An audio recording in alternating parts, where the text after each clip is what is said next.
Missing someone with all your missing someone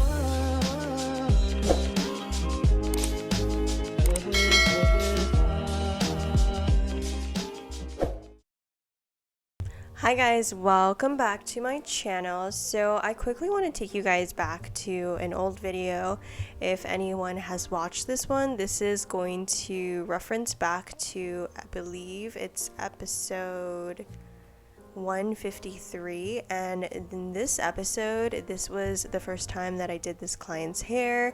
She had her previous hair color was just doing base color. She's done highlights before. She's also done some at-home base color herself, which is like box dye, and her goal was essentially to do some gray blending, and I told her it was going to take her a few sessions to get there, if it even was possible.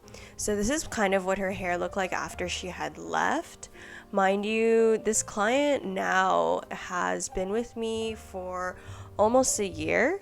She first came to me, I want to say like 10 months ago, and at the end of this video I'll show you what her hair looks like today. But this is what her hair looked like after her first session with me. We were able to get her a little bit lighter, add some dimension, blend her grays a little bit better, but we were not able to get her to the gray tone that she wanted. And so I wanted to share with you guys just a realistic expectation if you guys ever come across a client, or if you are a client who has a very similar color history with this client and you kind of want to transition into something that is gray but keep dimension and not do anything too solid. This is just a realistic situation as to her transition and the whole process of how this client is able to get there eventually. And just disclaimer, like, her hair today is a lot more lighter, it's a lot more blended, and she is actually very happy with it. The grow out has been very soft, but just by listening with my directions on how to take care of her hair and when to come in, she has been able to get pretty close to her goal and keep her hair very healthy at the same time. So pretty much after that last video that I just kind of referenced back to, we did do one more session of lightening, and this is what it faded to. So this is the fade of her second session with me, and we are going to be going in with her third. Some things that I want you guys to consider is that her hair still looks pretty good. It is slightly warm. I feel like the grow out is a lot softer from what she came in with. It does look like we still need to do some blending. There is still some warmth in her hair and all of that, and I did explain to her from the very beginning that this is going to take time because my number one priority is to keep their hair healthy, but also she wanted something that was going to grow out soft. She didn't want anything that was going to be too solid. So when you go the more dimensional route, meaning the more blended route like we're doing with her, it is going to take longer because it takes me longer to kind of pick through the pieces and keep the dimension, but also keep it nice and blended. So this is my third attempt to kind of getting her lighter because of the look that she was going for. Now, for a lot of my gray blending clients, it varies. Like whenever I do consultations and clients ask me, I can't really give them a definite answer. I can give them an estimate based off of previous clients' experiences. But literally every client has their own preference, and we always tweak the way that we do their hair every appointment based off of the way that they liked how we did it last time. So one of my biggest things is, yes, you guys have probably seen on my channel that I've done really huge transformations, and sometimes I'm able to get my clients to the gray or something really similar within that session, but this was not the case. She is a very common case too, where I'm not able to get her the gray tone that she wants or that I want in that first session. This is a very realistic situation to where it took her multiple sessions and just her trusting me and coming in for her regular touch-ups to kind of carefully pick out all of the warmth and carefully just address her hair according to how it felt that day and whether we would be able to lighten it more or not.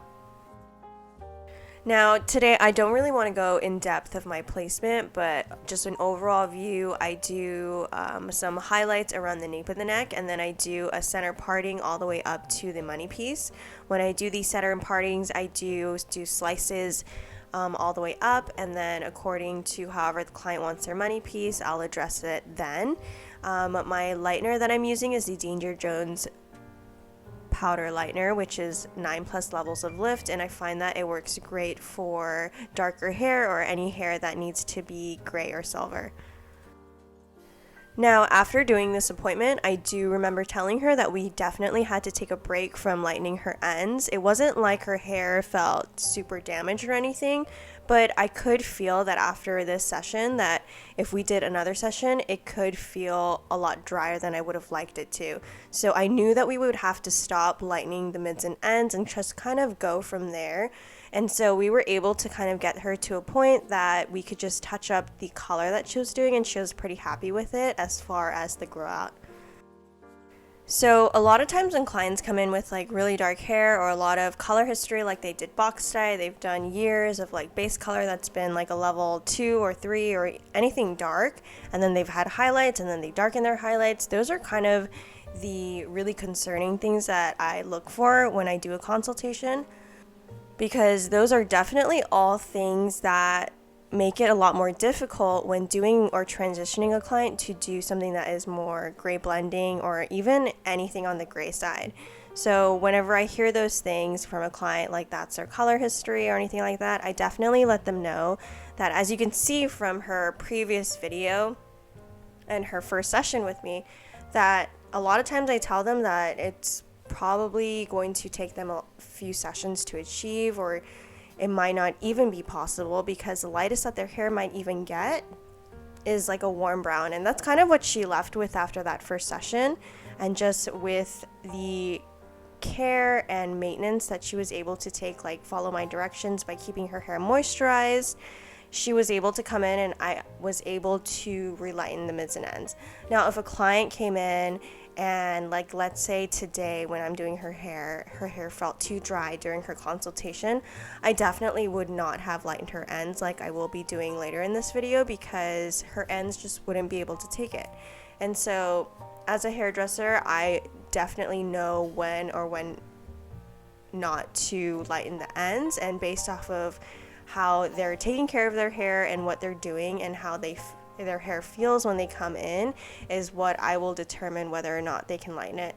So you can see here, after I've foiled her whole head, I'm going in and I do try to pick out the more lightened pieces that are like already highlighted and try to brighten up her ends a little bit.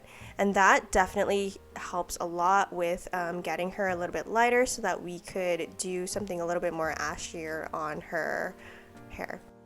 So since she was able to get a little bit lighter, you can see we're going in and we're doing a root shadow tap, and then I use the rapid toners that I love, and I did a mixture of some violet and silver rapid toners, and we created like a grayish silver that was able to really tone out a lot of the warmth in her hair and give her that nice ashy tone. So honestly, after we were done with this appointment, and we got her a lot lighter than she was initially when she first even came into me, and after this, she was able to go from coming in every like 2 months to coming in every 3 months, which was great because the grout was a lot softer, and we were able to get her to a point where she could live with the fade a little bit longer. So this is what her hair looked like after her third lightening session with me, and usually if the hair is able to take it, it really does take at least 2 to 3 sessions to kind of get there if they have so much dark color like that. That is kind of the average for most people, but keep in mind too that some people don't even get there. I do find that some people have hair that is just that fragile and that dark, and like whatever box dye they used or dark color that they have on their hair just won't budge. And some people are able to get to this light. It just depends based off of how healthy their hair is, like how well they take care of it at home and all of that, and how it feels after each session, if she can even take it. Because you can see from her previous session before her hair was still pretty dark. And you know, if she came in the second or third session at any point and her hair felt really dry coming in, then I definitely would not proceed to kind of keep lightening her hair. But she took care of her hair really well, and each time she came in I was able to do a little bit more each time. And then after this session, which is her third one, that's when I kind of just said that we couldn't lighten her ends like we did that you saw earlier, because that was just kind of it. And so after this, we kind of just touched up her roots. And this is kind of what her hair looks like today. I wanted to show you just straight, and you can see that her roots look so much more blended. She pretty much is gray.